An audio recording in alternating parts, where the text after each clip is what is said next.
we'll start with the prayer. Yes, sir. Yeah. O hidden life, vibrant in every atom. O hidden life, vibrant in every atom. O hidden light, shining in every creature. O hidden light, shining in every creature. O hidden love, embracing all in oneness. O hidden love, embracing all in oneness. With thee, May each who feels himself as one with thee know he is also one with every other. know he is also one with every other. Yes. మంగళవారం నాడు మనం చదివినప్పుడు ఈ portion చదువుకున్నప్పుడు పరిశీలనాత్మక శక్తిని ఎట్లా పెంచుకోవాలి అనే విషయాన్నే మళ్ళీ ఆవిడ చాలా వివరించి చెప్పారు. పరిశీలనాత్మక శక్తి ఎలా పెంచుకోవాలి, దాన్ని ఎలా చూసుకోవాలి, ఎలా గమనించాలి, ఎలా అది స్వతసిద్ధంగా అలవాటై ఉండాలి. పెద్ద మనం ప్రయత్నపూర్వకంగా చేయకపోయినా ఈ పరిశీలనాత్మక శక్తి మనలో భాగం అయిపోవాలి. అలా అలవాటు అయి ఉంటే మనకి అది పనికొస్తుంది అని.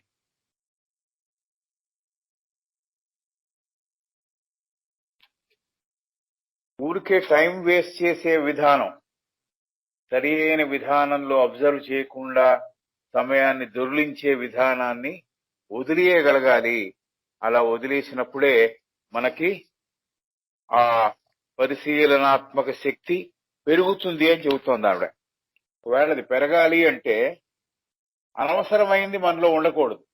అనవసరంగా మనం ఏం చేస్తున్నామంటే అక్కర్లేని విషయాలని పోగు చేసుకోవడమో లేకపోతే యాదాలాపంగా కాలం గడిపేయడమో చేస్తున్నామేమో. కాబట్టి అలాంటి వాటిని ఊరికే సమయం వెచ్చించే విధానాన్ని త్యాగం చేయగలిగితే, అట్లా ఏమీ చేయకుండా ఉంటూ ఆనందించే గుణాన్ని కూడా వీడగలిగితే, వదిలేయగలిగితే స్వతసిద్ధంగా అలవాటవుతుంది. ఏది చాలా ముఖ్యమో అది. ఏమిటి ముఖ్యము? పరిశీలనాత్మక శక్తి మనలో పెరగడం చాలా ముఖ్యమని చెబుతున్నారు. ఇది పెరిగితే కానీ వస్తువుని సరిగ్గా చూడడం అలవాటు కాదు, వస్తువు యొక్క రూపం అర్థం కాదు. ఆలోచన శక్తి పెరగడానికి ఇవన్నీ కూడా దోహదపడతాయి, థాట్ పవర్ ఇంప్రూవ్ అవడానికి అని చెబుతున్నారు.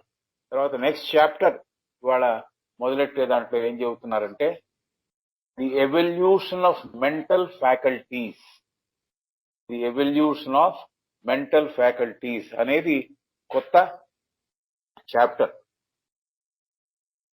అంటే మానసిక శక్తులు, మానసిక విద్యలు.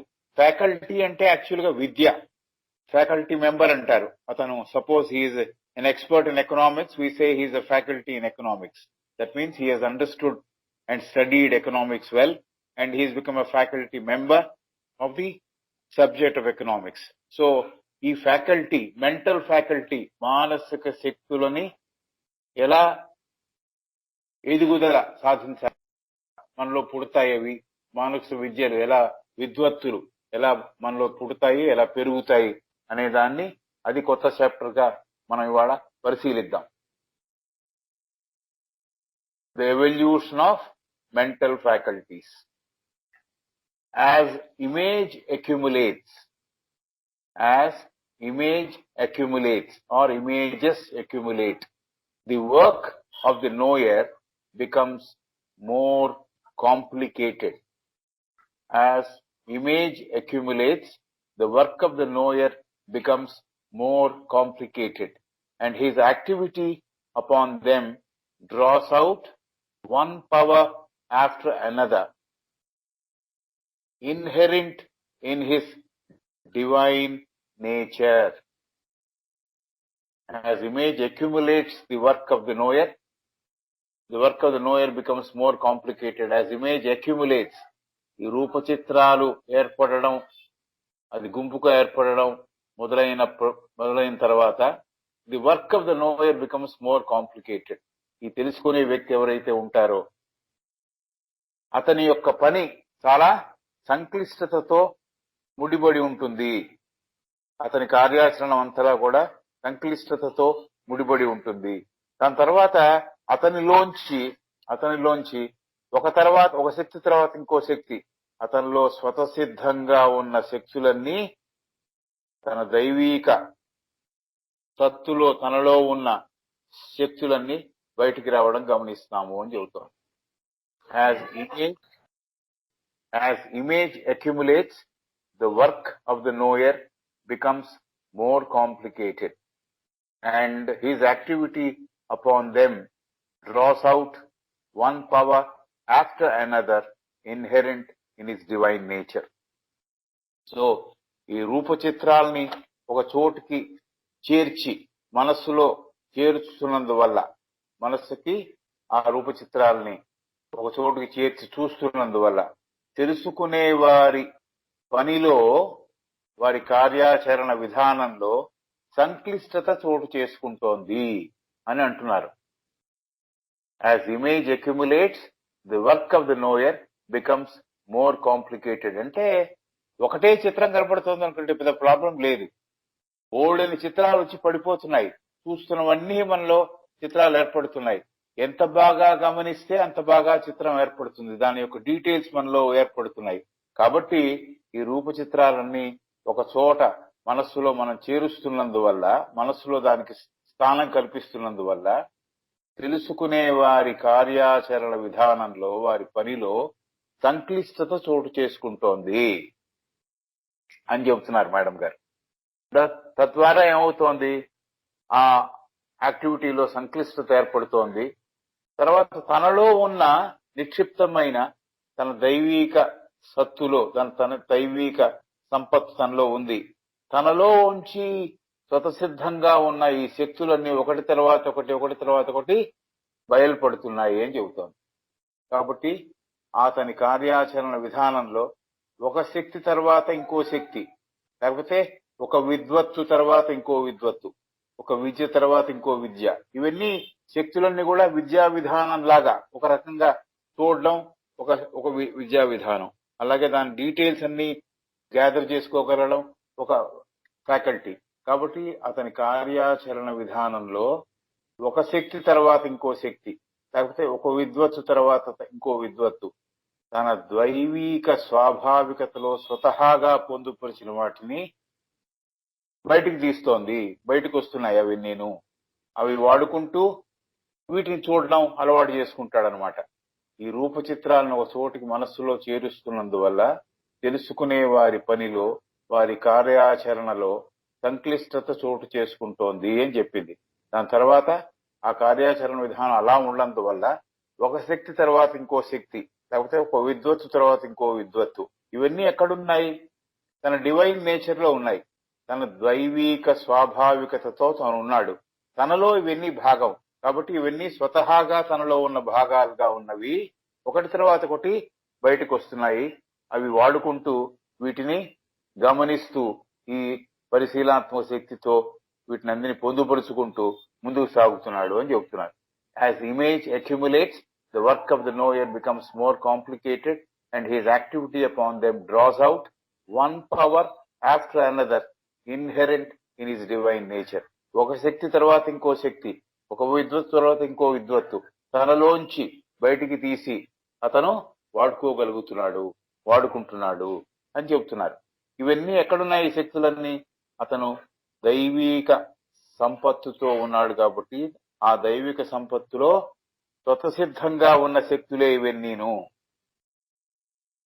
స్వతసిద్ధంగా ఉన్న శక్తుల్ని మనం బయటికి తీసి వాడగలిగితే అవి పనికొస్తాయి. లేదు వాటిని మరుగున పడేట్టుగా మనం దాన్ని సరిగ్గా గమనించకుండా ఉండేటైతే ఎవరికి పనికి రాకుండా పోతాయి. అది చెబుతున్నారు. సో నెక్స్ట్ సెంటెన్స్ కు వెళదాం. As image accumulates, the work of the knower becomes more complicated, and his activity upon them draws out one power after another inherent in his divine nature. The next sentence. He no longer accepts the external world. He no longer accepts the external world only in its simple relation to himself. He no longer accepts the external world only in its simple relation to himself as containing objects that are causes of pleasure or pain to himself, but he arranges side by side the images representing them, studies them in their various aspects, shifts them about and reconsiders them. That's the sentence. So he no longer accepts the external world only in its simple relation to himself. అక్కడ comma ఉంది. He no longer accepts the external world only in its simple relation to himself. కాబట్టి బయట ప్రపంచంలో ఉన్న వస్తువులతో తనకున్న సంబంధం మటుకే చూడకుండా, అంతటితో పరిమితం చేసుకోకుండా ఇంకా ఏం చేస్తున్నాడని చూడాలి. He no longer accepts the external world only in its simple relation to himself. కాబట్టి బయట ప్రపంచం, ఆ ప్రపంచంలోని వస్తువులు, దాంతో ఉన్న తన సంబంధం అంత మటుకే దాన్నే ఒప్పుకొని ఆగిపోకుండా, అంతటితో పరిమితం కాకుండా ఇంకేం చేస్తున్నాడు? He no longer accepts the external world only in its simple relation to himself. తనతో ఉన్న మామూలు సంబంధం అంతేకాదు, ఇంకా ఏదో ఉంది, as containing objects that are causes of pleasure or pain. So ఈ సంబంధం, సింపుల్ సంబంధంలో ఏమున్నాయంటే, ఏ వస్తువులు ఆనందాన్ని ఇస్తున్నాయి, ఏ వస్తువులు బాధ కలిగిస్తున్నాయి, ఇవి కూడా ఆ బయట ప్రపంచంలో పొందుపరచబడి ఉన్నాయి. He no longer accepts the external world only in simple relation to himself. తనకి బయట ప్రపంచానికి ఉన్న సంబంధం మట్టుకే చూడకుండా ఇంకా ఏం చేస్తున్నాడు? దాంట్లో ఆ ప్రపంచంలో ఆబ్జెక్ట్స్ ఉన్నాయి, వస్తువులు ఉన్నాయి, that are causes of pleasure or pain. So కొన్నేమో సంతోషాన్ని ఇస్తున్నాయి కొన్ని వస్తువులు, కొన్నేమో బాధ కలిగిస్తున్నాయి, తనకి కలిగిస్తున్నాయి ఈ పెయిన్. బట్ అంతేకాకుండా అవి చూశాడు, కొన్ని ఏమో సంతోషాన్ని ఇస్తున్నాయి, కొన్నేమో బాధని ఇస్తున్నాయి. ఇది ఈ ఎరుక తనలోకి వచ్చింది. దాని తర్వాత ఏం చేస్తున్నాడు? బట్ ఈ arranges side by side the images representing them. So ఒకదాని పక్కన ఒకటి పెడుతున్నాడు. ఇది సంతోషాన్ని ఇస్తోంది, ఇది బాధను కలిగిస్తోంది, ఇది నాకు పనికొస్తుంది, ఇది నాకు పనికిరాదు అని చెప్పి ఒకదాని పక్కన ఒకటి అరేంజ్ చేసుకుంటున్నట్ట. ఈ వస్తువులన్నీ అరేంజ్ చేసుకుంటున్నట్ట. కాబట్టి ఊరికే బయట ప్రపంచంతో సంబంధం పెట్టుకోవడం అనే దాంతో మటుకు పరిమితం కాకుండా, ఏ వస్తువు వల్ల తనకి బాధ కలుగుతోంది, ఏ వస్తువు వల్ల సంతోషం కలుగుతోంది, ఏది పనికొస్తుంది, ఏది పనికిరాదు అని నిర్ణయించుకొని వాటినన్నిటినీ, ఆ వస్తువులన్నిటినీ ఒకదాని పక్కన ఒకటి ఆ దాని యొక్క రూపాలని, ఇమేజెస్ ని అరేంజ్ చేసుకుంటున్నాడు, దాన్ని అమరుస్తున్నాడు. ఏ వస్తువులు బాధ కలిగిస్తున్నాయి, ఏ వస్తువులు ఆనందాన్ని ఇస్తున్నాయే కాకుండా ఆ వస్తువులు పక్కన ఈ ఆనందం, బాధ రూపచిత్రాలను కూడా ఏర్పాటు చేసిన తర్వాత ఏం చేస్తున్నాడు? Images representing them, studies them in there various aspects. ఆనందం ఎందుకు వస్తోంది దీని ద్వారా, బాధ ఎందుకు వస్తోంది దీని ద్వారా అని బాగా అధ్యయనం చేస్తున్నట్ట. రూపచిత్రాలని, ఈ ఆనందాన్ని ఇచ్చే రూపచిత్రాన్ని లేకపోతే బాధను కలిగించే రూపచిత్రాన్ని ఏర్పాటు చేసి పక్కన పెట్టిన తర్వాత చేస్తున్నాడు, బాగా అధ్యయనం చేస్తున్నాడు.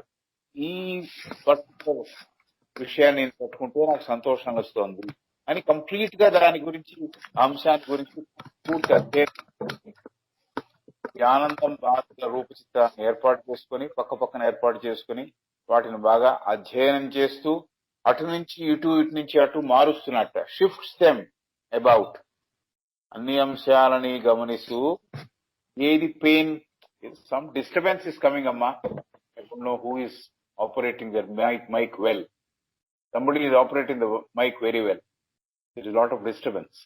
బయట ప్రపంచంలో ఉన్న వస్తువులతో తనకున్న సంబంధం మటుకే దాంతో పరిమితం కాకుండా, ఏ వస్తువులు ఆనందాన్ని ఇస్తున్నాయి, ఏ వస్తువులు బాధ కలిగిస్తున్నాయి అనే విషయం తెలుసుకొని ఆ వస్తువులని, ఆ వస్తువుల తాలూకు అనుభవాల్ని, ఆ రూపచిత్రాల్ని పక్కన ఏర్పాటు చేసి ఏం చేస్తున్నాడు? దాని తర్వాత studies them in there various aspects. దాని కూలంకషంగా ఆ రూప చిత్రాలని బాగా అధ్యయనం చేస్తున్నాడు. అటు నుంచి ఇటు నుంచి అటు వాటిని అమరుస్తున్నాడు, మార్చుకుంటున్నాడు, షిఫ్ట్ చేస్తున్నాడు. ఎందుకు షిఫ్ట్ చేస్తున్నాడు? ఏదైతే పనికొస్తాయో దాన్ని మొదలు పెట్టుకుంటున్నాడు, ఏవి పనికిరాదో వాటి దూరం పెట్టేస్తున్నాడు. కాబట్టి షిఫ్ట్ చేస్తున్నాడు. షిఫ్టింగ్ అంటే రీఅరేంజింగ్ దెమ్ అని. Studies them in their various aspects, shifts them about and reconsiders them. దాన్ని మళ్ళీ నిర్ణయాత్మకంగా దాన్ని మళ్ళీ చూస్తున్నాడు. ఇది నేను కరెక్టేనా? ఆనందాన్ని ఇచ్చే వస్తువుల్ని ముందరకు పెట్టుకున్నానా? అక్కర్లేని వస్తువులను వెనక్కి పెట్టానా? అలాగా వీటినన్నిటిని కూడా మళ్ళీ గమనిస్తున్నాడు. ఆ విషయాన్ని, ఆ రూప చిత్రాన్ని పునఃసమీక్ష చేస్తున్నట్ట. అంటే ఎప్పటికప్పటికి పనికొచ్చే విషయాల్ని ముందరికి తోసుకుంటూ, అక్కర్లేని విషయాలను వెనక్కి తోస్తూ, రీఅరేంజ్ చేసుకుంటూ ముందరికి సాగుతున్నాడు అని చెప్తున్నారు. సో బయట ప్రపంచం తనకి సంబంధం ఉన్నది మాత్రం చాలా నిజం. అంతటితో ఆగిపోకుండా ఏం చేస్తున్నా అంటే, ఏ వస్తువులు ఆనందాన్ని ఇస్తున్నాయి, ఏ వస్తువులను బాధ కలిగిస్తున్నాయి అని తెలుసుకొని ఆ రూప చిత్రాలని పక్కపక్కన ఏర్పాటు చేసుకుని దాని తర్వాత ఏం చేస్తున్నాడంటే వాటిని బాగా చదివిన తర్వాత, అధ్యయనం చేసిన తర్వాత, అన్ని అంశాలని పూర్తిగా అధ్యయనం చేసిన తర్వాత షిఫ్ట్ చేస్తున్నాడు. షిఫ్టింగ్ అంటే ఏది ముందరగా ఉండాలి, ఏది అక్కర్లేదు, ఏది నాకు పనికొస్తుంది అది నాకు దగ్గరగా పెట్టుకుంటా, ఏది పనికిరాదు దాన్ని దూరంగా పెడతా. కొన్ని విషయాలు నేను దూరంగా పెట్టినా దూరంగా వెళ్ళవేమో, బట్ ఇతని శక్తి ఉన్నంత మేరకు ఏది తనకు కావాలో దగ్గర పెట్టుకుంటాడు, ఏది అక్కర్లేదో దాన్ని దూరం జరుపుతాడు. కాబట్టి shifting them about and reconsiders them. కాబట్టి వాటిని అన్నింటినీ ఈ అరేంజ్మెంట్ చేసిన తర్వాత కూడా నేను చేసిన మార్పు, నేను చేసిన అమరిక కరెక్టేనా అని మళ్ళీ చూసుకుంటున్నాడు. నాకు పనికొచ్చేవే ముందరున్నాయా, పనికిరాని వెనక్కి తోసానా అని మళ్ళీ చూసుకుంటున్నాడు. కాబట్టి ఈ రూప చిత్రాలని, ఈ విషయంలో ఉండే డీటెయిల్స్ ని పునఃసమీక్ష చేస్తూ ముందుకు సాగుతున్నాడు అని చెబుతున్నారు madam. So he no longer accepts the external world only in its simple relation to himself as containing objects. వస్తువులు మటుకు ఉన్నాయి, వస్తువులకిను ప్రపంచానికి నాకు సంబంధం ఉందని అని కాకుండా he arranges side by side the images representing them, studies them in their various aspects, shifts them about and reconsiders them. కాబట్టి వీటి పక్కన ఏర్పరచుకోవడం, రూపచిత్రాలను ఏర్పరచుకోవడం కాకుండా కంప్లీట్ గా అధ్యయనం చేసి ఏది నాకు పనికొస్తుంది, ఏది నాకు పనికిరాదు అని నిర్ణయం చేసుకుని పనికొచ్చే వాటిని దగ్గరగాను, పనికిరాని వాటిని దూరంగాను జరిపి షిఫ్ట్ చేసి ఆ అమరికని మళ్ళీ పునఃసమీక్ష చేస్తున్నాడు. నేను సరిగ్గా చేశానా లేదా అని చూసుకుంటున్నాడు అని చెబుతున్నారు. Then he begins to also to arrange his own observations. He begins to also to arrange his own observations. He observes when one image brings up another, the order of their succession. So ఇది కూడా చేస్తున్నాడు. తనకి తోచిన అభిప్రాయాలని, అంటే తన మనస్సుకు తోచిన అభిప్రాయాలని గమనిస్తున్నాడు. He begins to also arrange his own observations. తనకు తోచిన అభిప్రాయాలను కూడా ఒక క్రమంలో పెడుతున్నాడు. తనకు తోచిన అభిప్రాయం, తన మనస్సుకు తోచిన అభిప్రాయాలను కూడా గమనించి దాన్ని కూడా ఒక క్రమంలో పెడుతున్నాడు. He begins to also arrange his own observations. He begins to also to arrange his own observations. He observes when one image brings up another, the order of their succession. So పునఃసమీక్ష చేసిన తర్వాత ముందుకు సాగుతూ పోతాడు. దాని తర్వాత వీటితో, ఈ వస్తువులతో తను ఏర్పాటు చేసుకున్న అభిప్రాయాలు ఏవైతే ఉన్నాయో, ఇది నాకు పనికొస్తుంది, ఇది నాకు పనికిరాదు, ఇది నాకు సంతోషాన్ని ఇస్తుంది, ఇది సంతోషాన్ని ఇవ్వదు అన్న అభిప్రాయాల్ని కూడా రీఅరేంజ్ చేసుకుంటున్నాడు, క్రమ పద్ధతిని ఏర్పాటు చేసుకుంటున్నాడు. అబ్జర్వేషన్స్ అన్ని ఒక విధి విధానంలో పెడుతున్నాడు. దాని తర్వాత ఈ absorbs when one image brings up another. దాని తర్వాత తన గమనికలో ఒక చిత్రం తర్వాత ఇంకో చిత్రం వస్తోంది, ఆ క్రమం ఉంది అనేది కూడా గమనిస్తున్నాడు. He observes when one image brings up another, the order of their succession. తర్వాత తన గమనికలో ఒక చిత్రం తర్వాత ఇంకో చిత్రం వచ్చే క్రమాన్ని తను గమనిస్తున్నాడు. ఒకటి తర్వాత ఒకటి ఎలా ఏర్పాటు చేయబడింది అనేది కూడా గమనిస్తున్నాడు. ఒక చిత్రం తర్వాత ఏ చిత్రం రావాలనుకుంటాడో ఆ క్రమాన్ని కూడా తను ఏర్పాటు చేసుకుంటాడు అని. He observes when one image brings up another. The order of their succession. ఏ క్రమంలో ఆ చిత్రాలు ఏర్పడాలి అనేది కూడా నిర్ణయించుకుంటాడు. He observes when one image brings up another, the order of their succession. ఇదేం తర్వాత ఏది రావాలి, ఏ చిత్రం తర్వాత ఏ చిత్రం రావాలి అనే క్రమ పద్ధతిని కూడా ఏర్పాటు చేసుకుంటాడు. When a second has followed a first, when a second has followed a first many times, he looks for the second when the first appears. So 2 చిత్రాలు ఉన్నాయనుకుందాం, ఒకటి రెండవది, ఒకటి మొదటిది. When a second has followed a first many times, చాలా సార్లు ఒకటి మొదటి చిత్రం ఏర్పాటు చేసుకున్నది కనపడిన తర్వాత రెండవది కనపడుతుంది అని తనకి చాలా సార్లు జరిగింది కాబట్టి, అనుభవం ఉంది కాబట్టి దానికోసం ఎదురు చూస్తూ ఉన్నాడు. When a second has followed the first many times, అంటే మొదటి చిత్రము రెండవ చిత్రము 2 చిత్రాలు ఉన్నాయి. మొదటి చిత్రం నా మనోఫలకం మీద కనపడిన తర్వాత వెంటనే రెండవ చిత్రం వస్తుంది అనే ఒక ఆర్డర్ నాలో ఏర్పడింది కాబట్టి చాలా సార్లు అది జరిగింది. When a second has followed a first many times, he looks for the second. కాబట్టి మొదటిది ఏర్పడింది, మొదటి దాని తర్వాత రెండవది ఏర్పడుతుంది. ఇది చాలా సార్లు జరిగింది కాబట్టి మొదటిది వచ్చి ఏర్పడగానే రెండవది వస్తుంది అని దానికి రెడీ అవుతూ ఉంటాడు, దానికోసం వెయిట్ చేస్తూ ఉంటాడు అని చెబుతున్నారు. ఒక విషయం తర్వాత రెండో విషయం, అంటే ఒక చిత్రం తర్వాత రెండవ చిత్రం తన మనసుకు తోచే విధానాన్ని గమనించి ఈ క్రమాన్ని ఆ చిత్రాన్ని కలిపి చూసే ప్రక్రియ చేపడతాడు. When a second has followed a first many times, చాలా సార్లు ఏర్పడింది, మొదటిది వచ్చిన తర్వాత రెండో చిత్రం ఏర్పడింది. ఇది చాలా సార్లు జరిగింది కాబట్టి మొదటిది రాగానే రెండవది వస్తుంది అనే ఒక విషయం తనకి తోచి రెండో దాని కోసం వెయిట్ చేస్తూ ఉంటాడు అని చెబుతోంది madam. When a second has followed a first many times, he looks for the second when the first appears. And this links the two together. ఈ విధానం ఏదైతే ఉందో మొదటిది రెండోది దీన్ని కలిపి చూసే విధానం అప్పుడు మొదలవుతోంది అని చెబుతున్నారు. When a second has followed the first many times, he looks for the second when the first appears. And this thus links the two together. ఈ రెండింటిని కలిపి చూడడం మొదలెడతాడు.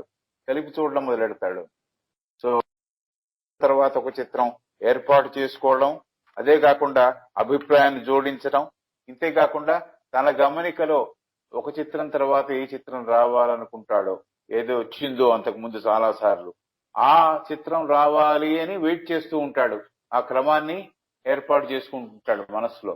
ఒక విషయం తర్వాత రెండో విషయం, లేకపోతే ఒక చిత్రం తర్వాత తనకు మనసుకు తోచే రెండో చిత్రం గమనించి ఈ క్రమాన్ని ఆ చిత్రాల్ని కలిపి చూసే ప్రక్రియ చేపడతాడు.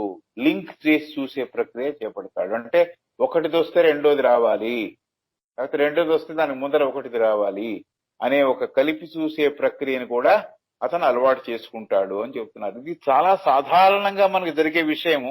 ఇప్పుడు చాలా డీటెయిల్డ్ గా రాసింది కాబట్టి మనకి చాలా కొత్త విషయం లాగా అనిపిస్తోంది. బట్ ఇది సర్వసాధారణంగా మనకు మామూలుగా ప్రత్యేకంగా చూడకుండా కూడా జరిగిపోయే విషయం. బట్ ఆవిడ చాలా కేర్ఫుల్ గా దీన్ని వర్డ్స్ లో పెట్టి మనకి గుర్తు చేస్తోంది, ఇవన్నీ జరుగుతాయి మీలో, ఈ విషయాలు మీరు గమనిస్తున్నారా అని చెబుతోంది. డెఫినెట్ గా పనికొచ్చే విషయాలను మొదలు పెడతాం, పనికిరాని విషయాలను వెనక్కి తోసేస్తుంటాం. మనకి నచ్చిన విషయాల్ని అంతెందుకు చదువుకునేవాడు కూడా ఏ సబ్జెక్ట్ అయితే తనకి ఇష్టం ఉంటుందో ఆ పుస్తకమే పట్టుకుంటుంటాడు రోజు. ఏది అంత బాగా రాదో అది చదవాలని అనిపించదు వాడికి.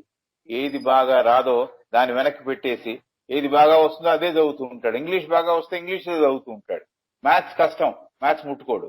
బట్ యాక్చువల్ గా మ్యాథ్స్ బాగా రావాలంటే ఏం చేయాలి, మ్యాథ్స్ పట్టుకోవాలి. బట్ అది చేయట్లే వాడు. ఈ పద్ధతిని ఆవిడ చెబుతోంది.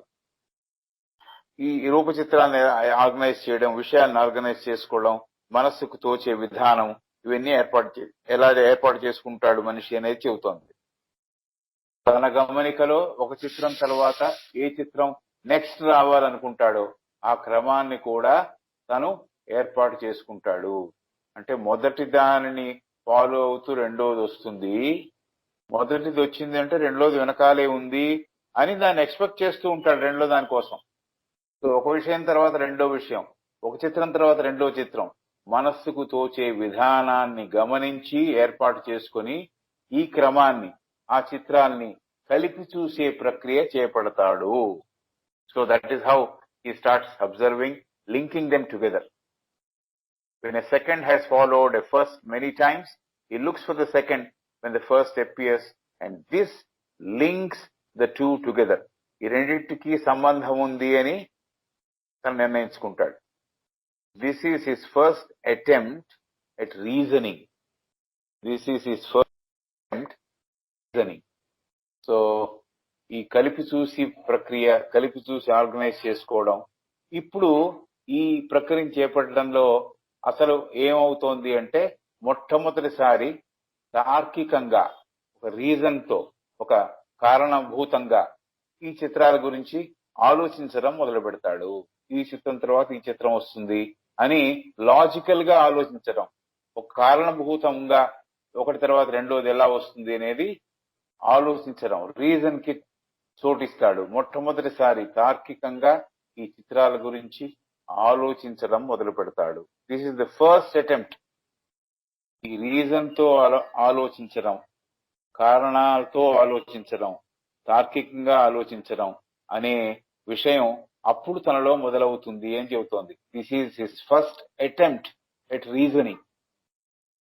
కారణాలు వెతకడం, కారణాలు ఆ చిత్రాలకు ఆపాదించడం అనే ఒక విషయాన్ని మొట్టమొదటిసారి తను ప్రయత్నిస్తున్నాడు.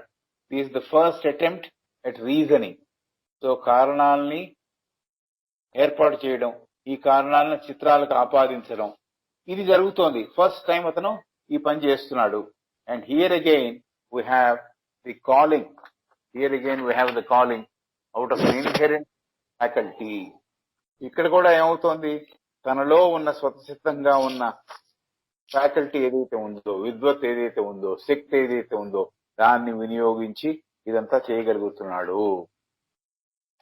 సో తార్కికత, రీజనింగ్ ఇవన్నీ మనలో స్వతసిద్ధంగా ఉన్న విషయాలు అని ఆవిడ చెబుతున్నారు. సో ఈ లింక్ చేయడం వల్ల రెండోది ఏర్పడుతోంది, రెండో చిత్రం వస్తోంది.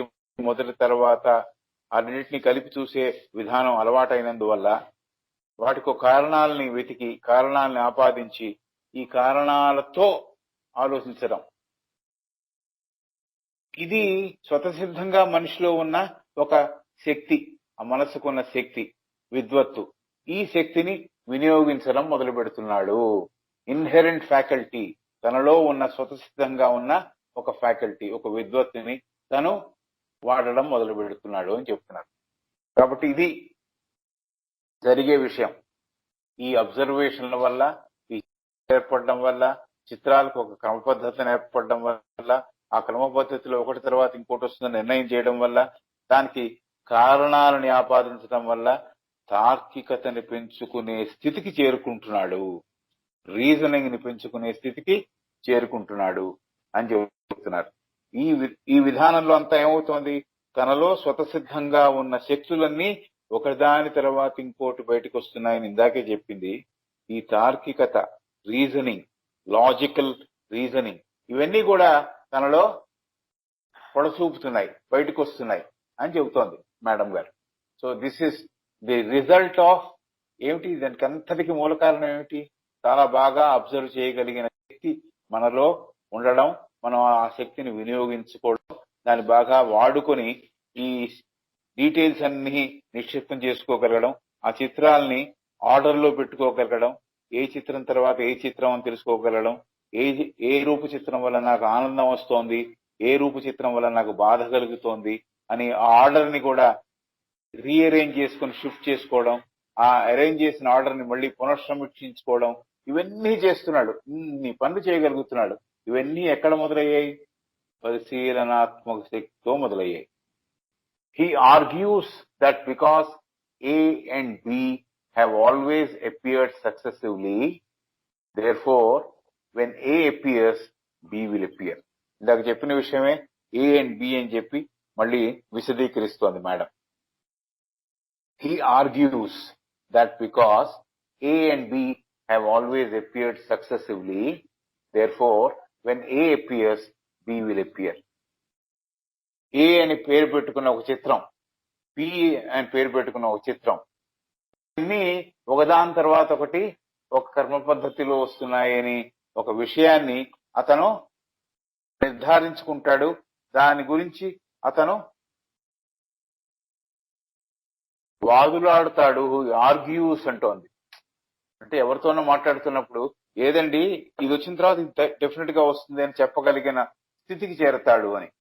అతనికి అతను నేర్చుకున్న అతనిలో స్వతహాగా ఉన్న విద్యలుగా గుర్తించాలి. ఇవన్నీ కూడా తనలో ఉన్న ఇన్హెరెంట్ ఫ్యాకల్టీస్ అని గుర్తించాలి అని చెబుతోంది.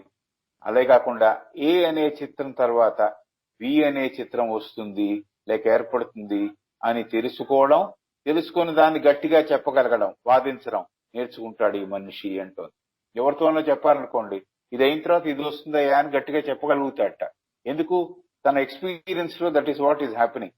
కాబట్టి అతనిలో స్వతహాగా ఉన్న విద్యలని, శక్తులని వాడుకొని ఏ అనే చిత్రం తర్వాత బి అనే చిత్రం వస్తుంది లేక ఏర్పడుతుంది అని తెలుసుకోవడం, నిర్ధారించుకోవడం, దాని గురించి వాదించడం నేర్చుకుంటాడు. He argues that because A and B have always appeared successively, A తర్వాత B వెనువెంటనే ఒకదాని తర్వాత ఒకటి వస్తున్నాయి, ఏర్పడుతున్నాయి, చాలా సార్లు ఏర్పడ్డాయి. కాబట్టి అతను ఒక స్థితికి చేరుకుంటున్నాడు. ఏ వస్తే బి వస్తుంది తప్పకుండా అని నిర్ధారించుకొని గట్టిగా చెప్పగలుగుతున్నాడు.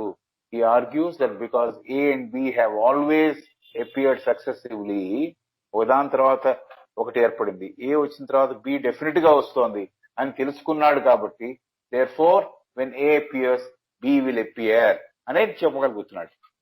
ఏ వచ్చిన తర్వాత బి అనేది వస్తుంది అనే విషయం చాలా గట్టిగా చెప్పగలుగుతున్నాడు, వాదించగలుగుతున్నాడు. అంటే తనలో ఒక నిర్ధారణ శక్తి పెరిగింది అని. ఇది కూడా స్వతహాగా తనలో ఉన్న ఒక ఫ్యాకల్టీగానే గుర్తించాలి. నిర్ధారించుకునే శక్తి, నిర్ణయించే శక్తి, ఆర్డర్ లో పెట్టుకునే శక్తి, ఏది పెయిన్ ఇస్తుంది ఏది ప్రెషర్ ఇస్తుంది తెలుసుకునే శక్తి, విచక్షణ, ఇవన్నీ కూడా తనలో ఉండే స్వతహాగా ఉండే ఫ్యాకల్టీస్. కాబట్టి ఏ అనే చిత్రం తర్వాత బి అనే చిత్రం వస్తుంది లేక ఏర్పడుతుంది మనస్సు మీద అని గట్టిగా చెప్పడం నేర్చుకుంటాడు. ఎందుకంటే ఏ తర్వాత ఎప్పుడు బి వస్తోంది, ఒకదాని తర్వాత ఒకటి ఏ తర్వాత బి ఎప్పుడు వస్తోంది. కాబట్టి ఏ తర్వాత బి తప్పకుండా వస్తుంది అని నిర్ధారణకు వచ్చి గట్టిగా చెప్పగలుగుతున్నాడు అంటున్నారు madam. This forecast being continuously verified, he comes to line them up together as cause and effect. This forecast being continuously verified, he comes to link them together as cause and effect. Linking అంతకు ముందే చెప్పింది, ఉదాహరణతో ఇంకోటి సంబంధం చేయడం, linking them together. This forecast అంటే ఈ అంచనాలు వేయడం, ఏ తర్వాత ఏది వస్తుంది అని నిర్ణయించుకుని గట్టిగా నమ్మడం, అది తప్పకుండా జరుగుతోంది కాబట్టి దాని మీద ఒక నిర్ధారణకి రావడం. ఈ ఫోర్కాస్టింగ్ అంటే ముందంచనా వేయడం. ఈ ముందంచనా వేయడం, ఏది ముందు ఏది తర్వాత ఏది వస్తుందని తెలిసి ఊహించి చెప్పగలగడం, దీనిని ఈ వ్యక్తి నిరంతరం పరీక్షిస్తూ నిర్ధారణ చేసుకుంటూ ఉంటాడు. దీనినే కారణము ఇది, దీని పర్యవసానం ఇది అని వాటిని జోడించి చూడగలుగుతాడు, లింక్ చేసి చూడగలుగుతాడు, ఆ చూసే పద్ధతిని మొదలు పెడతాడు. ఇవన్నీ తనలో నిక్షిప్తంగా ఉన్న శక్తులే అని తెలుసుకుంటాడు. కాబట్టి ఏ తర్వాత బి అనే చిత్రం వస్తుంది ఏర్పడుతుందని వాదించడం నేర్చుకున్న తర్వాత ఈ ముందంచనా వేయడం, ఏది ముందు ఏది తర్వాత అనేది ముందంచనా వేయగలగడం, ఊహించి చెప్పగలగడం, ఊహించడమే కాదు నిర్ధారణలో ఏ తర్వాత బి ఎప్పుడు వస్తోంది కాబట్టి చాలా ఒక్కాణించి చెప్పగలగడం, గట్టిగా చెప్పగలగడం చేస్తున్నాడు. ఇది ఈ వ్యక్తి నిరంతరము చేస్తూ వెరిఫై చేస్తున్నాడు. దీని తర్వాత ఇదే వస్తోందా ఇంకేమన్నా వస్తోందా అనేది కూడా సరి చేసి చూసుకుంటున్నాడు, పరీక్షించి చూసుకుంటున్నాడు. ఇలాగే ఏర్పడుతోందని తెలుసుకుంటున్నాడు. కాబట్టి ఈ వ్యక్తి నిరంతరము మళ్ళీ మళ్ళీ ఈ క్రమాన్ని పరీక్షిస్తూ నిర్ధారణ చేసుకుంటూ దీనినే ఈ ఈ ఈ పరీక్ష చేసే విధానాన్ని కారణం ఇది, దీని పర్యవసానం ఇది అని జోడించి చూసే ఒక విధానాన్ని, ఒక పద్ధతిని మొదలు పెడతాడు. సో ఎక్కడికి దారి తీసింది ఇది? ఏది కారణము ఏది పర్యవసానము అని తెలుసుకునే దగ్గరికి చేరాడు మనిషి. This forecast being continuously verified, ఈ ముందంచనాన్ని మళ్ళీ మళ్ళీ వెరిఫై చేసుకుంటాడు, మళ్ళీ పునఃసమీక్షిస్తుంటాడు. He comes to link them together. తర్వాత అతను ఓ స్థితికి చేరతాడు, ఈ రెండింటిని కలిపి చూసే స్థితికి చేరతాడు. ఆ రెండింటి యొక్క పర్యవసానాలు ఏమిటి, కారణం ఏమిటి అనేది లింక్ చేసి చూసే ప్రక్రియను చేపడతాడు. This forecast being continuously verified, he comes to link them together as cause and effect. ఇది కారణము, ఇది దీని పర్యవసానం అని ఆ రెండింటి లింక్ చేసే విధానాన్ని అతను చేపడతాడు, మొదలు పెడతాడు. ఇలా చేస్తున్నప్పుడు కూడా, ఇలా కాజ్ అండ్ ఎఫెక్ట్ అని ఆర్గనైజ్ చేసుకుంటున్నప్పుడు కూడా ఏమవుతోందో చెబుతోంది. And many of his early errors are due to hasty establishment of this relation. And many of his early errors, అంతకు ముందు ఇంత నిర్ధారణకు వచ్చిన ముందు, లేకపోతే నిర్ధారణ వచ్చిన తర్వాత కూడా కొన్నిసార్లు సరి అయిన విధానంలో గమనించలేదు కాబట్టి, తొందరపాటు వల్ల, తప్పుగా నిర్ధారణ చేసినందువల్ల సంబంధాలు పునఃసమీక్షించాల్సిన అవసరం కూడా ఏర్పడుతుంది. కొన్నిసార్లు తొందరపాటు వల్ల తప్పుగా నిర్ధారణ కూడా చేస్తూ ఉంటాడు.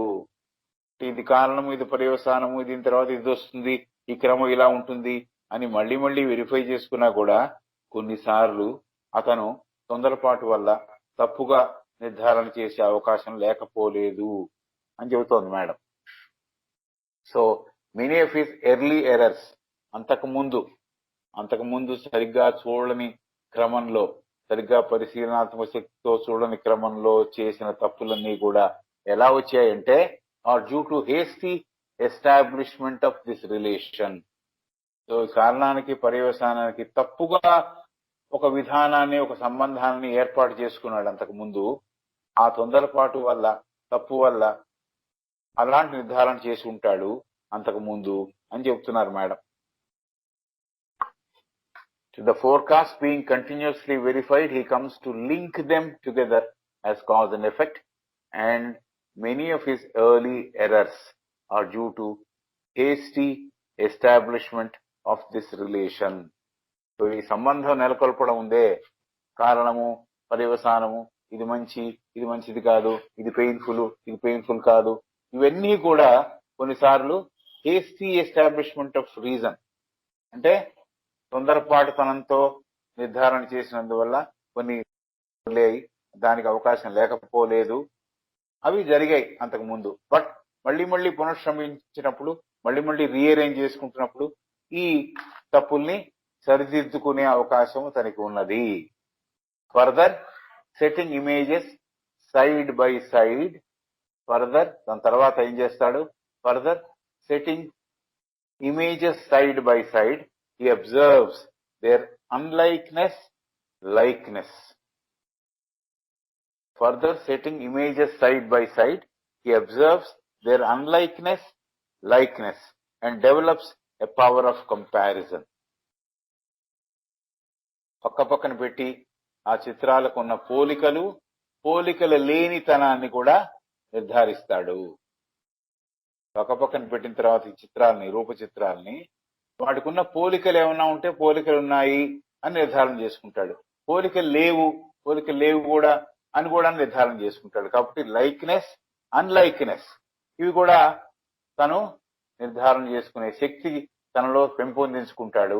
Further setting images side by side, ఉదాహరణ పక్కన ఒకటి పెట్టి లైక్నెస్ అండ్ అన్లైక్నెస్, ఈ రెండు చిత్రాలకు ఉన్న పోలిక ఏమిటి, ఈ రెండు చిత్రాలకి పోలిక లేనితనం ఏమిటి అనేది కూడా తెలుసుకుంటాడు, ఇది కూడా నిర్ధారించుకుంటాడు. కాబట్టి దాని ద్వారా ఏమొస్తోంది, అతనికి ఏం శక్తి డెవలప్ అవుతోంది? Further setting images side by side, he observes their unlikeness, likeness and develops a power of comparison. So ఒకదాంతో ఒకటి పోల్చి చూసి నిర్ణయం చేసుకునే శక్తి కూడా తనలో ఉంది, తనలో ఆ శక్తిని పెంపొందించుకుంటాడు. ఇది కూడా స్వతహాగా తనలో ఉంది శక్తి, ఇది కూడా స్వతహాగా తనలో దైవీ సంపత్తులో ఉన్న శక్తి అది. కాబట్టి పక్కపక్కన ఈ రూప చిత్రాలను పెట్టి ఆ చిత్రాలకు ఉన్న పోలికలు లేనితనాన్ని గమనిస్తాడు, నిర్ధారిస్తాడు. ఒకదానితో ఇంకో దానిని పోల్చి చూసి నిర్ణయం చేస్తూ ఉంటాడు. కాబట్టి ఈ పవర్ ఆఫ్ కంపారిజన్, ఒకదాంతో ఇంకో దాన్ని పోల్చి చూసే ఒక శక్తి తనలో పెంపొందించుకుంటాడు. Develops a power of comparison, తనలో ఆ శక్తి పెంపొందించడం మనం గమనించగలము అని చెప్తున్నది అనమాట. అంటే మనిషిలో ఒక చిత్రం పక్కన ఇంకో చిత్రం ఏర్పాటు చేసి దాన్ని లైక్నెస్, అన్లైక్నెస్, పోలికలు లేని తనాన్ని చూసినందువల్ల కంపేర్ చేసే శక్తి మనలో పెరుగుతుంది అనే విషయాన్ని మేడం చెప్పారు. Right? He chooses one or another as pleasure giving and more moves the body in search of them. He chooses one or another as pleasure giving and moves the body in search of them. So ఇవన్నీ చేశాడు, పోలికలు ఏర్పాటు చేసుకున్నాడు, compare చేసుకున్నాడు. దీని తర్వాత ఏం చేస్తున్నాడు అంటే సంతోషాన్ని ఇచ్చేదాన్ని ఎన్నుకొని he chooses one or another, ఓ దాన్ని గాని ఇంకో దాన్ని గాని ఎన్నుకుంటాట. ఏమిటి ఎన్నుకోవడంలో అతని ఆంతర్యం ఏమిటంటే ఏది సంతోషాన్ని ఇస్తుంది అనే దాన్ని మటుకే దృష్టిలో పెట్టుకుని ఎన్నుకుంటున్నాడు, ఎన్నిక చేస్తున్నాడు. he chooses one or another as pleasure giving, సంతోషాన్ని ఇచ్చేది ఏది అని దాని మటుకే ఆంతర్యంలో పెట్టుకొని ఎన్నుకుంటున్నాడు. దీనిలో గానే దాన్ని గాని, ఏ వస్తువుని అయితే నాకు సంతోషం ఇస్తోందో దానిని ఎన్నుకుంటున్నాడు. దాని తర్వాత ఏం చేస్తున్నాడు, శరీరానికి సంతోషాన్ని ఇచ్చే దాన్ని ఎన్నుకొని దాని కొరకు ప్రపంచంలో వెతకటం మొదలు పెడతాడు. ఎక్కడుంటే దాన్ని అక్కడ పొందాలి కదా, ఆ విషయం పొందితే నాకు ఆనందం కదా. కాబట్టి ఆ విషయం ఎక్కడ ఉంది, ప్రపంచంలో ఎక్కడ దాచబడి ఉంది, ఎక్కడ అవైలబుల్ గా ఉంది అని వెతకడం మొదలు పెడతాడు. He chooses one or another as pleasure giving and moves the body in search of them. ఈ శరీరాన్ని అటువైపు తీసుకెళ్తాడు అనమాట. ఎందుకు, ఎవరికి కావాలి సంతోషం? నిజంగా మనసుకు కావాల్సిన సంతోషమా? కాదు. చాలాసార్లు శరీరానికి కావాల్సిన సంతోషమే మనం వెతుక్కుంటున్నాం. కాబట్టి ఈ శరీరాన్ని అటువైపు మూవ్ చేస్తాడట. ఎటువైపు మూవ్ చేస్తాడు? ఏదైతే ప్లెజర్ గివింగ్ ఉందో, ఏదైతే సంతోషాన్ని ఇచ్చే ఒక వస్తువు ఉందో ఆ వస్తువు దగ్గరికి, ప్రపంచంలో ఎక్కడ ఉందో ఆ వస్తువు దాని దగ్గరికి ఈ శరీరాన్ని తోస్తాడు. అక్కడికి తీసుకెళ్లి అక్కడ ఆ సంతోషాన్ని పొందే ప్రయత్నం చేస్తాడు. అలాంటి వస్తువుని, అలాంటి రూప చిత్రాన్ని ఎన్నుకుంటాడు అని. ఒకదానితో ఇంకో దాన్ని పోల్చి చూడడం అలవాటు చేసుకున్నాడు. దీని తర్వాత నెక్స్ట్ చేసేది ఏం చేస్తున్నాడు, సంతోషాన్ని ఇచ్చేదాన్ని ఎన్నుకుంటాడు. ఏ వస్తువు అయితే సంతోషాన్ని ఇస్తోంది దాన్ని ఎన్నుకొని దాని కొరకు ప్రపంచంలో ఈ శరీరంతో వెతకటం మొదలు పెడతాడు. He chooses one or another as pleasure giving and moves the body in search of them. మనస్సుకి సంతోషం రావడం ఒకటి, శరీరానికి సంతోషం రావడం ఒకటి. శరీరానికి సంతోషం రావాలి అనేదే ముందర ఒక ధ్యేయంగా పెట్టుకున్నాడు. కాబట్టి ఈ శరీరాన్ని ప్రపంచంలో ఏ వస్తువు ఎక్కడుంది, ఏ వస్తువు నాకు సంతోషాన్ని ఇస్తుందని దాని దగ్గరికి తీసుకువెళ్లే ప్రయత్నం చేస్తున్నాడు. So he chooses one or another as pleasure giving and moves the body in search of them in the external world, developing judgment by these selections and their consequences. So ఈ ప్రపంచంలో వెతకడమే కాదు, దీని మీద ఒక నిర్ణయాత్మక శక్తి కూడా తను ఏర్పాటు చేసుకుంటున్నాడు. ఎస్, ఇది నాకు సంతోషాన్ని ఇచ్చేదే అని ఒక జడ్జిమెంట్ కు వస్తున్నాడు, ఒక నిర్ణయానికి వస్తున్నాడు, నిర్ణయ శక్తి తనలో పెంపొందించుకుంటున్నాడు. ఈ సెలక్షన్ వల్ల ఏదైతే ఎన్నుకున్నాడో, ఏ వస్తువునైతే ఎన్నుకున్నాడో, ఏ అనుభవాన్ని అయితే ఎన్నుకుంటున్నాడో, ఆ ఎన్నుకున్నందువల్ల ఆ నిర్ణయాత్మక శక్తి కూడా తనలో పెంపొందించుకుంటున్నాడు. తర్వాత దాని పర్యవసానాన్ని కూడా అనుభవిస్తున్నాడు. కాబట్టి సంతోషాన్ని ఇచ్చే దాన్ని ఎన్నుకొని దాని కొరకు ప్రపంచంలో వెతకడం మొదలు పెడతాడు. ఈ శరీరంతో తన నిర్ణయం మీద, తన నిర్ణయంతో, నిర్ణయాత్మక శక్తితో పర్యవసానాలని బేరీజు వేస్తూ, పర్యవసానాలు అంటే కాన్సిక్వెన్సెస్, ఇది నేను అనుభవించినందువల్ల ఇది వచ్చింది, ఈ విషయం నాకు వచ్చింది అని సంగతిని బేరీజ్ వేస్తూ ముందుకు సాగుతూ పోతాడు. ఈ శక్తి కూడా తనలో పెరుగుతోంది. జడ్జ్మెంట్, ఈ వస్తువు నాకు పనికొస్తుంది, ఈ వస్తువు నాకు పనికిరాదు, ఈ వస్తువు వల్ల నాకు ఆనందం వస్తోంది అనే శక్తి కూడా తనలో పెరుగుతోంది. దేని వల్ల పెరుగుతోంది? ఇది సెలక్షన్ వల్ల పెరుగుతోంది, ఎన్నుకోవడం వల్ల పెరుగుతోంది. ఎన్నుకోవడం ఎందుకు చేశాడు? బేరీజులు, బాగోగులు బాగా చూశాడు కాబట్టి ఏ వస్తువు నాకు పనికొస్తుంది, ఏ వస్తువు నాకు పనికిరాదు, ఏ వస్తువు సంతోషాన్ని ఇస్తుంది, ఏ వస్తువు సంతోషాన్ని ఇవ్వదు తెలుసుకున్నాడు. కాబట్టి ఆ పర్యవసానాల్ని కూడా అనుభవిస్తూ నిర్ణయాత్మక శక్తిని పెంపొందించుకుంటూ ముందుకు సాగుతూ పోతున్నాడు.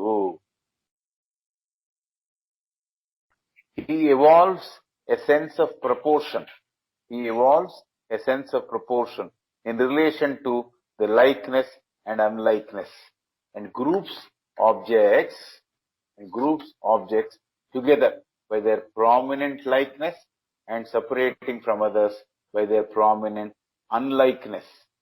Here also he makes many errors, corrected by later observations, being easily led by surface similarities. The పెద్ద sentences. He evolves a sense of proportion. తన మనస్సుకి ఒక నిర్ణయాత్మక శక్తి, ఇది కరెక్ట్, ఇది కరెక్ట్ కాదు అని నిర్ణయించే శక్తి. సెన్స్ ఆఫ్ ప్రపోర్షన్ అంటే ఏమిటి? మన మనస్సుకి తోస్తోంది అనమాట, మనస్సుకి అనిపిస్తోంది ఇది సరి అయినదే నా నిర్ణయం అని. ఒక లోపల ఒక శక్తి నాకు చెబుతోంది, నాకు గుర్తుకు తెస్తోంది, ఎస్, ఇది నేను చేసినందువల్ల, ఇది పట్టుకున్నందువల్ల నాకు సంతోషం వస్తోంది అని. He evolves a sense of proportion. ఒక శక్తి నాలో నేను పెంపొందించుకుంటున్నా. హీ ఎవాల్వ్స్, ఆ శక్తి నాలో పెరుగుతోంది.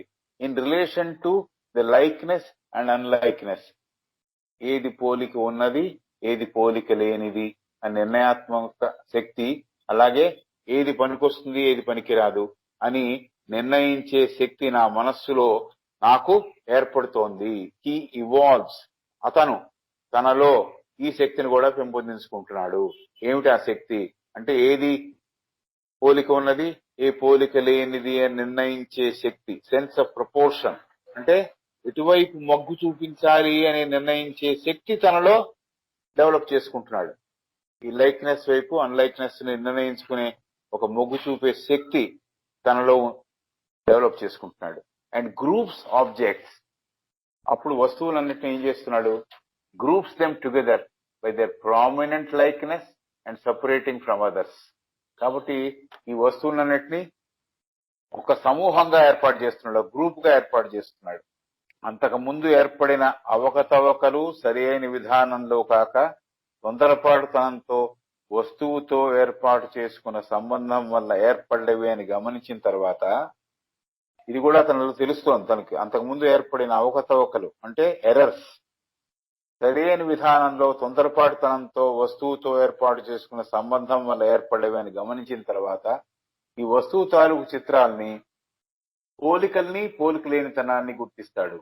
దీనివల్ల ఒక రూపచిత్రంతో ఇంకో రూపచిత్రాన్ని పోల్చి చూసే శక్తిని పొందుతాడు. ఎ సెన్స్ ఆఫ్ ప్రపోర్షన్ అంటే అది. దీనివల్ల ఈ పోల్చి చూసినందువల్ల పోలికలు ఉన్నవి ఏవి, పోలికలు లేనివి ఏవి గుర్తిస్తాడు. దీనివల్ల ఒక రూపచిత్రంతో ఇంకో రూపచిత్రాన్ని పోల్చి చూసే శక్తిని పొందుతాడు. ఎ సెన్స్ ఆఫ్ ప్రపోర్షన్, ఎటువైపు మొగ్గు చూపించాలి అని నిర్ణయించుకునే శక్తిని పొందుతాడు. తనలో ఆ శక్తిని పెంచుకుంటాడు. తను అప్పుడు వస్తువుల్ని ఎంపిక చేయడం మొదలెడతాడు. ఏ వస్తువు సంతోషాన్ని ఇస్తుందని గుర్తెరిగి ఆ వస్తువు కొరకు బయట ప్రపంచంలో వెతకడం మొదలెడతాడు. ఏ వస్తువు ఎలాంటి అనుభవాన్ని ఇస్తుందనే నిర్ణయాత్మక శక్తిని కూడా వస్తువుల ఎంపిక తర్వాత ఏర్పడిన పరివేశాన్ని దృష్టిలో ఉంచుకుని తనలో పెంపొందించుకుంటాడు. తనలో ఒకటి ఏది ఏమిటి అని నిర్ణయించే శక్తి, సెన్స్ ఆఫ్ ప్రపోర్షన్, దాన్ని కూడా పెంపొందించుకుంటాడు. ఆ శక్తి సహాయంతో ఏ వస్తువు ఇంకో వస్తువుతో పోలిక కలిగి ఉంది, ఏ వస్తువు ఇంకో వస్తువుకు భిన్నంగా ఉంది అని నిశ్చయించుకున్న తర్వాత ఆ వస్తువులని ఒక గుంపుగా అమరుస్తాడు, ఒక సమూహంలో ఏర్పరుస్తాడు. సమూహం అంటే ఒక గ్రూప్. ఇవన్నీ పోలిక ఉన్నవి, ఇవన్నీ పోలిక లేనివి అని నిర్ధారించుకుంటాడు. ఆ వస్తువులను గుంపుగా అమరుస్తాడు. ప్రస్ఫుటంగా పోలిక ఉన్నవి ఒక గుంపులో, ప్రస్ఫుటంగా పోలిక లేని వస్తువుల్ని మరో గుంపులో పెట్టి విడదీసి చూడడం మొదలెడతాడు. సో ఇవన్నీ కూడా మనసుకుండే ఫ్యాకల్టీస్, మనసుకునే శక్తులు. ఆ వస్తువుల్ని పోలిక కలిగినవేవి, పోలిక లేనివేవి, భిన్నంగా ఉన్నవేవి, ఒకేలాగా ఉన్నవేవి అని నిశ్చయించుకున్న తర్వాత ఆ వస్తువుల్ని గుంపులుగా అమరుస్తాడు, గ్రూప్స్ గా అమరుస్తాడు. ప్రస్ఫుటంగా పోలిక ఉన్నవి ఒక గుంపులో, ప్రస్ఫుటంగా పోలిక లేని వస్తువుల్ని ఇంకో గుంపులోను పెట్టి విడదీసి చూడడం మొదలెడతాడు. ఈ పని చేస్తున్నప్పుడు కూడా, ఈ ప్రక్రియలో కూడా చాలా తప్పులు చేస్తూ ఉంటాడు. ఎందుకు? పనికొచ్చేది పనికిరానిగా ఉండొచ్చు, పోలిక ఉన్నది పోలిక లేదు అనుకుని ఉండొచ్చు. కాబట్టి తప్పులు, అసెస్మెంట్ లో తప్పులు ఉండొచ్చు. ఈ పని చేస్తున్నప్పుడు కూడా చాలా తప్పులు చేస్తూ ఉంటాడు. ఈ తప్పులను ఆ తర్వాత తన పరిశీలన సహాయంతో సరి చేసుకుంటాడు. సో తప్పు చేయడం సహజం, ఎస్టిమేటే కదా, ఇట్స్ క్వశ్చన్ ఆఫ్ ఎస్టిమేట్. ఇది పోలిక ఉంది అనుకుంటాం, యాక్చువల్ గా తర్వాత చూస్తే పోలిక లేనిదిగా కనిపిస్తుంది. కాబట్టి తప్పులు చేస్తూ ఉంటాడు. ఈ పని చేస్తున్నప్పుడు కూడా చాలా తప్పులు చేస్తూ ఉంటాడు. ఈ తప్పుల్ని ఆ తర్వాత పునఃసమీక్ష చేస్తున్నప్పుడు తన పరిశీలన సహాయంతో, పరిశీలన శక్తి యొక్క సహాయంతో సరి చేసుకుంటాడు. పైన ఉన్న బయటికి కనిపిస్తున్న పోలికల్ని మటుకే ఆధారం చేసుకొని ఈ విభజించటం తను చేస్తున్నాడు. సర్ఫేస్ లో ఉండే సిమిలారిటీ, సర్ఫేస్ అంటే పైకి కనిపించేవి, పైకి కనిపించే సిమిలారిటీస్. ఇన్నేట్ గా పోలిక ఉందో పోలిక లేదో తెలియదు తనకి. పైన చూసి ఇది దాంతో పోలి ఉంది, ఇది దాంతో పోలి లేదు అని ఏర్పాటు చేసుకుంటున్నాడు. కాబట్టి మొదట చేస్తున్న తప్పులని, ఈ పోలిక ఉంది పోలిక లేదు అనే గ్రూపులను ఏర్పాటు చేయడంలో కూడా తప్పులు చేస్తాడు. ఈ తప్పుల్ని పునఃసమీక్ష చేస్తున్నప్పుడు, పరిశీలనాత్మక శక్తితో మళ్లీ చూస్తున్నప్పుడు సరి చేసుకుంటాడు. తర్వాత పైన కనిపిస్తున్న, బయటికి కనిపిస్తున్న పోలికల్ని ఆధారం చేసుకొని ఈ విభజన చేయడం జరుగుతోంది. కాబట్టి పోలిక ఉన్నవి పోలిక లేనివి అని నిర్ణయించడం పైన కనిపిస్తున్న విషయాన్ని బట్టే అతను చేయగలుగుతున్నాడు. Easily led by surface similarities. మనిషి పైన ఉన్న విషయాలను చూసే ఈ గుంపులను ఏర్పాటు చేస్తున్నాడు. ఇది పనికొచ్చేది పనికిరాందు అని. యాక్చువల్ గా ఫర్ ఎగ్జాంపుల్ చెబుదామంటే, ఒక మందు చేదుగా ఉంది కాబట్టి దూరంగా పెట్టేస్తే మనకి ఒకవేళ అస్వస్థత వస్తే ఆ చేదు మందే పనికొస్తుంది. ఆ చేదుగా ఉంది కాబట్టి, అది పెయిన్ఫుల్ గా ఉంటుంది కాబట్టి దూరం పెట్టేస్తే అది మన పనికి రాకపోవచ్చు. కాబట్టి పరిశీలనాత్మక శక్తితో నా అస్వస్థతను పోగొట్టింది చేదు మందే అని తెలుసుకున్న తర్వాత చేదు మందును స్వీకరిస్తాడు. అయితే అది అంతకు ముందు ఏం చేస్తాడు? ఇది చేదు కాబట్టి దూరం పెట్టేస్తాడు. కాబట్టి ఈ విషయాలన్నీ కూడా, ఇలాంటి తప్పులు కూడా అతను చేస్తూ ఉంటాడు. ఈ పని చేస్తున్నప్పుడు, ఈ గ్రూప్స్ ఏర్పాటు చేస్తున్నప్పుడు, పోలిక ఉన్నవి పోలిక లేనివి, పనికొచ్చేవి పనికిరానివి, ప్రెషర్ ఇచ్చేవి ప్రెషర్ ఇవ్వనివి అని గ్రూప్స్ ఏర్పాటు చేస్తున్నప్పుడు కూడా తప్పులు దొరుకుతాయి.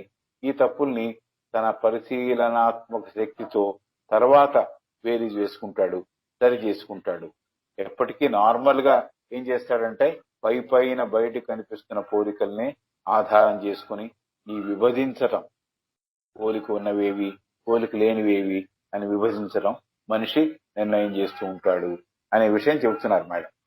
సో ఇవన్నీ కూడా నిజంగా మనం గమనిస్తే చాలా క్యాజువల్ గా మనం రోజు నిత్యము చేస్తున్న పనులే కదా. ఇది పనికొస్తుంది, ఇది పనికిరాదు అనే విషయం చాలా ఈజీగా మనం బేరీజ్ వేస్తున్నాం. బట్ దీన్ని ఇంత విశదంగా, చాలా డీటెయిల్డ్ గా మేడం ఎందుకు చెప్పారంటే, ఇవన్నీ స్వతహాగా నీలో ఉన్న శక్తులు రా బాబు.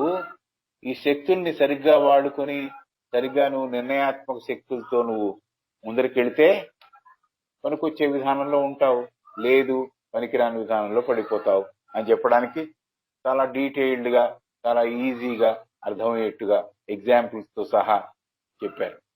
Right. This observation, next sentence, thus observation, discrimination, reason, comparison, judgment are evolved one after another, and these faculties grow with exercise, and thus the aspect of self as knower is developed by the activity of thoughts, by the action and reaction continuously repeated between self and not self. Thus observation, discrimination, reason, comparison, judgment are evolved one after another. ఈ శక్తులన్నీ ఎక్కడున్నాయి అని మొదటే చెప్పేసింది. దైవీ సంపత్తు, divine nature of man లో ఇవన్నీ పొందుపరచబడి ఉన్నాయి. కాబట్టి పరిశీలనాత్మక శక్తి ఎక్కడుంది? నీలోనే ఉంది, నీ దివ్య శక్తిలోనే ఉంది. డిస్క్రిమినేషన్, ఏది కావాలి ఇది అక్కర్లేదు నిర్ణయించే శక్తి కూడా అక్కడే ఉంది. కారణాలు ఆపాదించే శక్తి కూడా అక్కడే ఉంది. రీజన్, కంపారిజన్ చేసే శక్తి కూడా అక్కడే ఉంది. దాన్ని పోల్చి చేసి చూడడం, పోలిక చేసి చూడడం, ఇది పనికొస్తుంది పనికిరాదు అని నిర్ణయించుకోవడం, కంపేర్ చేయడం, ఇది కూడా మనిషిలోనే ఉంది. జడ్జ్మెంట్, ఇవన్నీ చేసిన తర్వాత ఇది పనికొస్తుంది పనికిరాదు అని నిర్ణయించే శక్తి కూడా మనలోనే ఉంది, మనిషిలోనే ఉంది. ఇవన్నీ కూడా దైవీ సంపత్తిలో ఉన్న విషయాలు ఒకదాని తర్వాత ఇంకోటి శక్తులుగా పరిణమిస్తూ ఎదుగుతూ వస్తున్నాయి. ఈ శక్తులన్నీ ఎదుగుతున్నాయి, మనలో ఇవాల్వ్ అవుతున్నాయి, పెంపొందుతున్నాయి అని చెబుతున్నారు. ఇవన్నీ ఎలా ఇంకా బాగా పెరుగుతాయంటే సాధన వల్ల పెరుగుతాయని చెబుతున్నారు. Faculties grow with exercise. ఈ ఏర్పడిన శక్తులు ఏవైతే మనలో ఉన్నాయి వాటిని మనం గుర్తెరిగి బయటికి తీసుకొచ్చామో వీటిని బాగా పదును పెట్టాలంటే ఏం చేయాలి? ఈ శక్తులు బాగా పనికి రావాలి మనకంటే ఏం చేయాలి? సాధన చేయాలి అని చెప్తున్నారు. ఇలా చేస్తూ పోతున్నప్పుడు ఆ వ్యక్తిలో పరిశీలనాత్మక శక్తి, విచక్షణా శక్తి, తార్కికతతో చూసే శక్తి, ఆలోచించే శక్తి, ఒకదానితో ఇంకో వస్తువుని పోల్చి చూసే శక్తి, ఏది పనికొస్తుంది ఏది పనికిరాదు నిర్ణయాత్మక శక్తి, ఇవన్నీ శక్తులు తనలో ఒకటి తర్వాత ఇంకొక శక్తి పెరగడం గమనిస్తాడు. పెరగడం జరుగుతుంది, పెరగడం వీలవుతుంది అని చెబుతున్నారు. ఈ విద్యలు లేక ఈ శక్తులు సాధనతో ఈ ఎదుగుదలకి ఇంకా బాగా పనికి రావడానికి నోచుకుంటాయి. కాబట్టి సాధన చాలా ఇంపార్టెంట్ అనే విషయం ఇప్పుడు చెబుతున్నారు. ఈ శక్తులన్నీ ఉన్నాయి మనలో. పరిశీలనాత్మక శక్తి, విచక్షణా శక్తి, తార్కికతతో ఆలోచించే శక్తి, ఒకదానితో ఇంకో దాన్ని పోల్చి చూసే శక్తి, ఏది పనికొస్తుంది ఏది పనికిరాదు అని చూసే శక్తి, ఇవన్నీ మనలో ఉన్నాయి. నిర్ణయాత్మక శక్తి, ఇవన్నీ శక్తులు ఒకటి తర్వాత ఇంకోటి మనిషిలో పెరగడం మనం గమనిస్తాం. ఈ విద్యలు లేక ఈ శక్తులు సాధనతో ఇంకా ఎదుగుదలకి నోచుకుంటాయి. ఈ విద్యలు లేక ఈ శక్తులు సాధనతో ఎదుగుదలకి నోచుకుంటాయి అని చెప్తున్నారు. తెలుసుకునే వ్యక్తిలో కొన్ని అంశాలు ఈ ఆలోచన శక్తి ద్వారా ఆలోచన వల్ల పెరుగుతాయి. తెలుసుకునే వ్యక్తిలో, నోయర్ లో, as knower is developed by the activity of thoughts, by the action and reaction. So ఈ ఫ్యాకల్టీస్ అన్ని పెరగడం ఎలా సాధ్యమో అంటే సాధన వల్ల మటుకే పెరుగుతాయి అనే విషయం చెప్పి, ఈ అంశాలన్నీ తెలుసుకునే వారిలో aspect the self as knower, స్వీయతతో ఉన్న తెలుసుకునే వారిలో ఈ అంశాలన్నీ పెరగాలంటే, డెవలప్ అవ్వాలంటే యాక్టివిటీ ఆఫ్ థాట్స్, ఈ ఆలోచనలకు ఉండే కార్యాచరణ పద్ధతిని ఆధారం చేసుకుని ఏది చర్య ఏది ప్రతిచర్య అనేది కంటిన్యూస్ గా అది మళ్ళీ జరుగుతున్నందువల్ల సెల్ఫ్ అండ్ నాట్ సెల్ఫ్ మధ్యన సంబంధం ఇంకా బలపడుతోంది, కొనసాగుతోంది అని చెబుతున్నారు. ఇలా చేస్తూ పోతున్నప్పుడు, బేరీజ్ వేస్తూ పోతున్నప్పుడు ఆ వ్యక్తిలో పరిశీలనాత్మక శక్తి, విచక్షణా శక్తి, తార్కికతతో చూసే శక్తి, ఆలోచించే శక్తి, ఒకదానితో ఇంకో వస్తువును పోల్చి చూసే శక్తి, ఏది పనికొస్తుంది ఏది పనికిరాదు నిర్ణయాత్మక శక్తి, ఇవన్నీ శక్తులు తనలో ఒకటి తర్వాత ఒకటి శక్తి పెరగడం గమనిస్తాడు. ఈ విద్యలు పెరగడానికి, ఈ శక్తులు పెరగడానికి సాధన అవసరము. సాధనతో ఇంకా బాగా ఎదుగుదలను సాధించడానికి అవకాశం ఉంది. సాధన వల్ల ఈ శక్తులు ఎదుగుదలకి నోచుకుంటాయి. తెలుసుకునే వ్యక్తిలో కొన్ని అంశాలు ఈ ఆలోచన శక్తి ద్వారా ఆలోచన వల్ల పెరుగుతాయి. చర్య ప్రతిచర్య అనేవి, యాక్షన్ అండ్ రియాక్షన్ అనేవి స్వీయత అస్వీయతల మధ్య నిరంతరం చోటు చేసుకుంటాయి. So this is how the establishment of relation between self and not self అనేది కూడా చెప్పింది. అంతా కూడా మనలో ఉండే శక్తే. మనలో ఉండే శక్తి ఈ రూపాన్ని దాలుస్తుంది. తెలుసుకునే వ్యక్తిలో ఈ ఆస్పెక్ట్స్ అన్ని, ఈ అంశాలన్నీ ఆలోచన శక్తి ద్వారా, నాటుకున్న పవర్ ద్వారా, ఆలోచనలకున్న శక్తి ద్వారా, దానికున్న కార్యరూపంలో ఆ ఆలోచన శక్తిని పెట్టడం ద్వారా చర్య ప్రతిచర్య అనేవి జరిగి స్వీయత అస్వీయత మధ్య నిరంతరం అవి చోటు చేసుకుంటాయి అని చెబుతోంది. So this is what she has conveyed. So everything is available within man. మనిషిలో ఈ శక్తులన్నీ ఉన్నాయి. ఈ శక్తులన్నిటినీ సాధనతో మెరుగుపెట్టాలి. సాధనతో మెరుగుపెట్టాలి. అసలు ఉన్నాయని తెలుసుకోవాలి. ఉన్నాయని తెలుసుకున్న తర్వాత ఏ శక్తి దేనికి వినియోగించాలి అని తెలవాలి. కాబట్టి విచక్షణ రావాలి. కాబట్టి ఈ వ్యక్తిలో అబ్జర్వేషన్ పవర్ తో ఇవన్నీ లింకప్ అయి ఉన్నాయి. పరిశీలనాత్మక శక్తి, దాని ద్వారా విచక్షణా శక్తి, తర్వాత రీజనింగ్ తో చూసే శక్తి, అలాగే కంపేర్ చేసే శక్తి, ఏది పనికొస్తుంది ఏది పనికిరాదు అని నిర్ణయించే శక్తి, ఇవన్నీ కూడా మనిషిలో ఉన్నాయి. ఇవన్నీ కూడా సాధనతో మెరుగు పెట్టవచ్చు. వాటిని ఈ శక్తులన్నీ పెరగడం జరుగుతుంది. ఈ విద్యలన్నీ, ఈ శక్తులన్నీ సాధనతో ఎదుగుదలకు నోచుకుంటాయని చెప్తూ, తెలుసుకునే వ్యక్తిలో ఈ అంశాలన్నీ ఆలోచన శక్తి ద్వారా, దాని యొక్క కార్యాచరణ పద్ధతి ద్వారా చర్య ప్రతిచర్య అనేవి జరుగుతూ, ఈ చర్య ప్రతిచర్య అనేవి స్వీయత అస్వీయత మధ్య నిరంతరం చోటు చేసుకుంటున్నాయి. ఇక్కడికి ఆపేద్దామా ఇవాళ? Today shall we stop here because Yes, sir. Next Okay, sir. Next చాలా పెద్ద సెంటెన్స్ కాబట్టి will take it up next time. Okay, sir. Thank you, sir. Satyavati madam, please start the discussion, madam. Start చేస్తున్నామా? పోయినసారి కూడా ఇదే chapter దీని మీద, అంశం మీద, పరిశీలనాత్మక శక్తి. ఇది కూడా ఈవేళ కూడా అదే కంటిన్యూ అయినట్టుగా మనకు తెలుస్తోంది కదా. పరిశీలనాత్మక శక్తి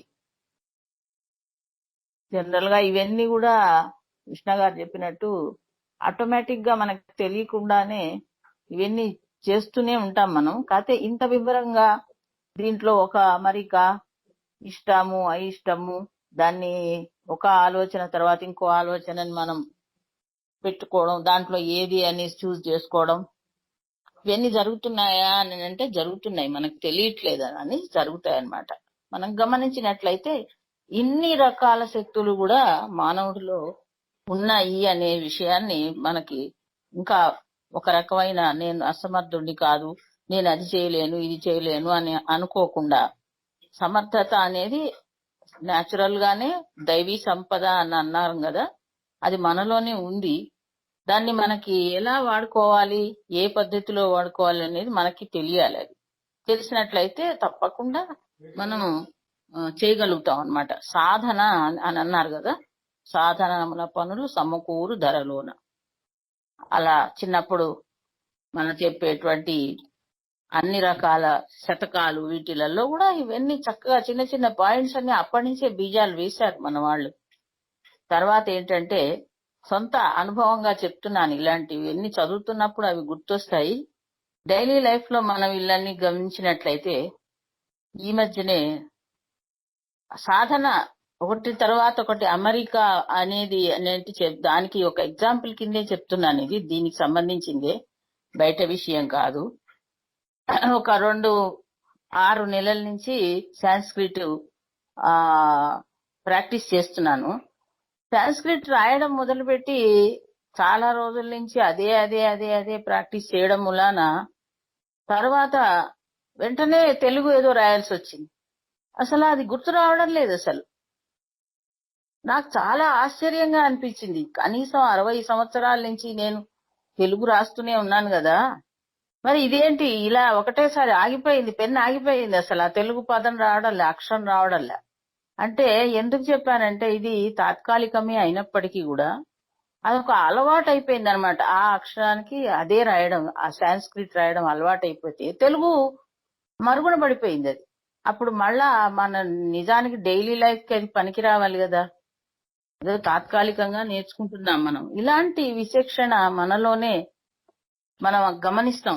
తర్వాత ఇంకొకటి కూడా, మనం ఈ స్తోత్రాలు అవి పాడుతూ ఉంటాం చూడండి, నాకు కూడా చాలా ఆలోచనలు వస్తూ ఉంటాయి. ఏదో ఒక రికార్డు లోపల పెట్టినట్టు యాంత్రికంగా వచ్చేస్తూ ఉంటుంది. సహస్రనామాలు ఇవన్నీ మనం పాడుతూ ఉంటాం కదా, ఒకసారి స్టార్ట్ చేసినాక ఒక రికార్డ్ ఆన్ చేశారా అన్నట్టు వస్తుంది. ఇది ఎక్కడి నుంచి వస్తుంది, ఎలా వస్తుంది అంటే మనకి ఆ లోపల అలవాటు చేసాం అన్నమాట, అభ్యాసం చేసాం. చేసేటప్పటికి ఆ ఒకటి నాకు ఒకటి ఆ చిత్రాలు వస్తున్నాయని అన్నారు చూసారా, అదే మాదిరిగా ఇది వచ్చేస్తోంది.